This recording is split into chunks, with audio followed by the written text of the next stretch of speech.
Di tengah pandemi global yang sedang kita alami bersama pada saat ini, terjadi sebuah pergeseran dari segala bentuk kegiatan, baik pertemuan, rapat, kegiatan belajar mengajar, hingga kegiatan jual beli. Hal ini dilakukan sebagai upaya pembatasan interaksi sosial secara langsung guna mencegah penyebaran virus tersebut. Namun, akhir-akhir ini mencuat mengenai isu kebocoran data pribadi pada media daring. Kebocoran data pribadi yang bahkan berasal dari beberapa aplikasi ternama. Lalu seberapa mengerikan dampak dari kebocoran data ini? Sejauh mana privasi penduduk dilindungi oleh hukum? Adakah landasan hukum bagi pemerintah untuk mendapatkan data pribadi masyarakat? Siapa yang bertanggung jawab atas data tersebut apabila terjadi kebocoran? Mari kita bahas bersama.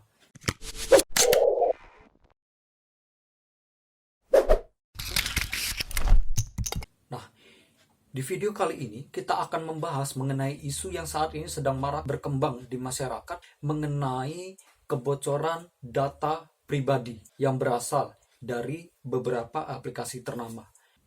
Oke, sebelum kita membahas lebih jauh mengenai pembahasan kita di video kali ini, subscribe-lah dulu, tekan lonceng yang di bawah ini, serta like, comment, and share.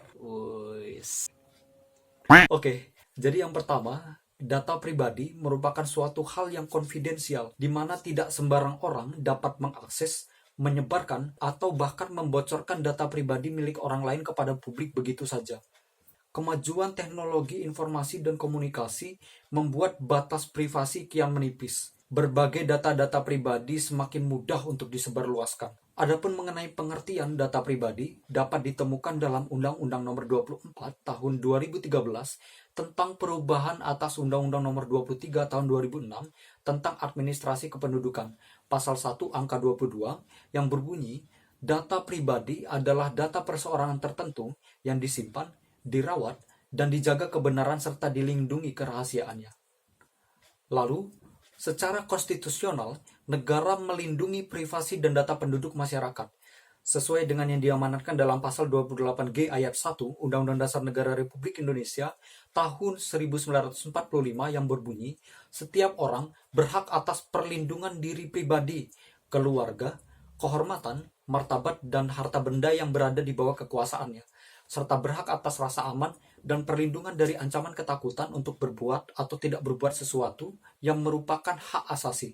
Hal ini dengan tegas menjelaskan bahwa perlindungan atas data pribadi masyarakat itu sudah dijamin oleh konstitusi. Nah, senada dengan pasal 28G ayat 1 Undang-Undang Dasar Negara Republik Indonesia tahun 1945, Pasal 2 Undang-Undang Administrasi Kependudukan yang salah satu poin di dalamnya memuat hak setiap penduduk untuk memperoleh perlindungan atas data pribadi dan ganti rugi serta pemulihan nama baik sebagai akibat dari penyalahgunaan data pribadi. Hal ini secara tidak langsung menjadikan negara memiliki kewajiban hukum sebagai pelindung pribadi setiap warga negaranya, termasuk dalam hal ini yaitu perlindungan terhadap data pribadi seseorang. Mengenai isu yang saat ini sedang marak terjadi, kebanyakan dari masyarakat kita belum atau bahkan cenderung tidak tertarik, cuek, untuk memahami potensi kejahatan akibat kebocoran data pribadi ini, seperti nama lengkap, tempat tanggal lahir, nomor telepon, hingga alamat yang dimiliki, di samping kebocoran email dan kata sandi. Ini bukan hanya sekedar isapan jempol belaka, namun memang benar-benar ada dan nyata terjadi. Beberapa kemungkinan bahaya yang terjadi ketika informasi pribadi kita tersebar, yaitu memungkinkan adanya penyalahgunaan terhadap informasi pribadi kita oleh pihak yang tidak bertanggung jawab, seperti penipuan, pencemaran nama baik, atau bahkan sebagai bahan untuk memata-matai untuk melakukan suatu tindakan tertentu yang tidak diinginkan. Data-data ini memang nyata ada dan bahkan diperjualbelikan di situs pasar gelap di web. Penyedia aplikasi daring seperti e-commerce dalam bahasa undang-undang sebagaimana dijelaskan dalam pasal 1 angka 6 Perkeminfo nomor 20 tahun 2016 disebut sebagai penyelenggara sistem elektronik, yaitu setiap orang, penyelenggara negara, badan usaha, atau masyarakat yang menyediakan, mengelola, dan atau mengoperasikan sistem elektronik secara sendiri-sendiri ataupun bersama-sama kepada pengguna sistem elektronik untuk keperluan dirinya dan atau keperluan pihak lain. Nah, singkatnya, dalam hal ini, penyedia aplikasi daring yang seperti mana yang kita gunakan pada saat ini, dalam bahasa undang-undang itu disebut sebagai penyelenggara sistem elektronik. Dalam memperoleh dan mengumpulkan data pribadi, penyelenggara sistem elektronik harus menghormati pemilik data pribadi atas data pribadinya yang bersifat privasi. Penghormatan terhadap pemilik data pribadi atas data pribadi yang bersifat privasi ini dilakukan melalui penyediaan pilihan dalam sistem elektronik untuk pemilik data pribadi terhadap kerahasiaan atau ketidakrahasiaan data pribadi dan perubahan, penambahan, atau pembaharuan data pribadi.